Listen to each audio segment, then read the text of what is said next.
Welcome to Brain Booster. Did you know there are 5 living species of rhinoceros? Each one of them is unique and fascinating in its own way. First up, we have the white rhino, known for its square lips and broad mouth, which it uses for grazing. Then there's the black rhino, sporting a hooked lip for plucking leaves and fruits off trees. The greater one-horned rhino, also known as the Indian rhino, is recognized by its single, large horn and armor-like skin. The Javan rhino, one of the rarest large mammals on Earth, boasts a horn smaller than its cousins and is cloaked in a loose gray skin. Lastly, we have the Sumatran rhino, the smallest of the pack.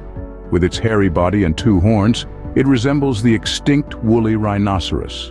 Each species is wonderfully unique, yet they all share a common struggle for survival in the wild. So next time you think of a rhino, remember there's more than just one type. Ever wondered what a rhino's horn is made of? Well, it's not attached to its skull like you might think. In fact, it's more similar to something we humans have: hair. Yes, you heard that right. A rhino's horn is a compacted mass of hairs that continues to grow throughout the animal's lifetime, just like our own hair and nails. Now imagine this. The longest horn on record belonged to a white rhino and measured a whopping 5 feet. That's about the height of an average human. And if you think that's long, a woman from Las Vegas, Nevada is believed to have the world's longest fingernails, about 10 feet worth on each hand. Meanwhile, over in China, a woman apparently holds the record for the world's longest hair, a staggering 18 feet in length. But here's the catch. Despite these impressive lengths, neither human hair nor fingernails are believed to possess the healing properties that some people associate with a rhino's horn. It's this belief that has unfortunately led to the needless slaughter of these majestic creatures.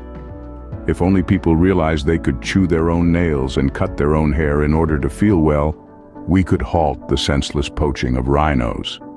So whenever you think of a rhino's horn, remember it's not a bone protruding from its skull. It's a mass of hair, compacted and hardened over time.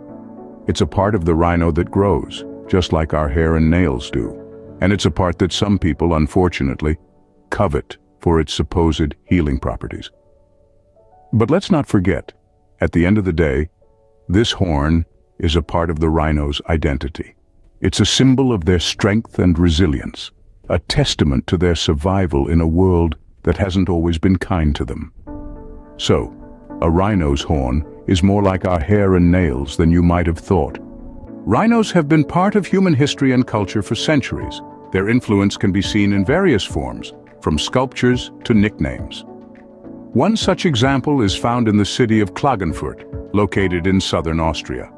Here, a statue of a legendary dragon, known as a lindworm, stands tall, sporting a crocodile-like body and bat-like wings. Erected around the year 1500, the dragon's head was modeled after a large skull unearthed nearby. It was only centuries later that scientists identified the skull as belonging to none other than the extinct woolly rhinoceros of the last ice age. Rhinos have also found their way into popular culture, often lending their name as a symbol of strength and resilience.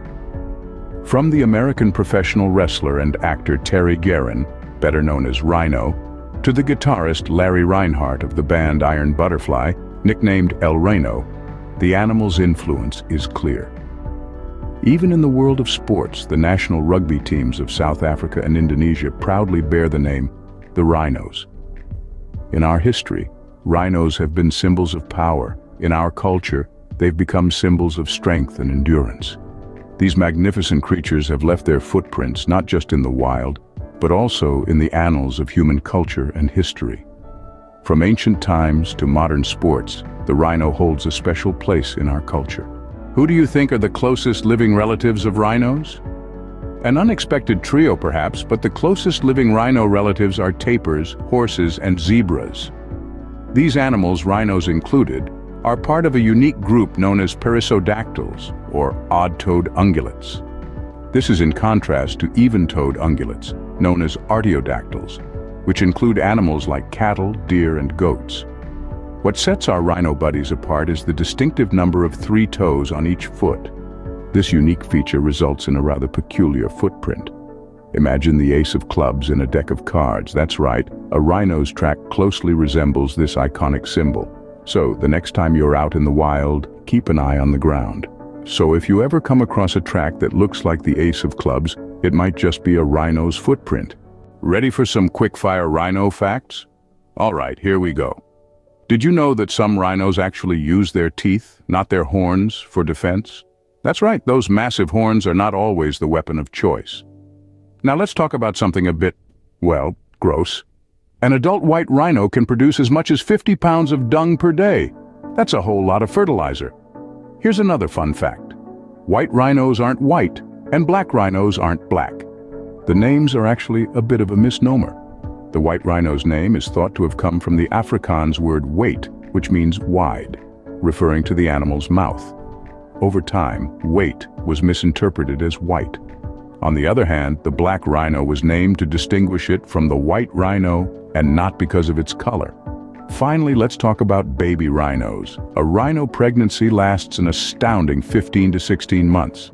That's right, female rhinos carry their young for over a year before giving birth.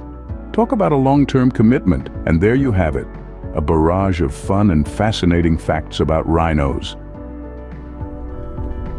Thanks for watching. Don't forget to like and subscribe.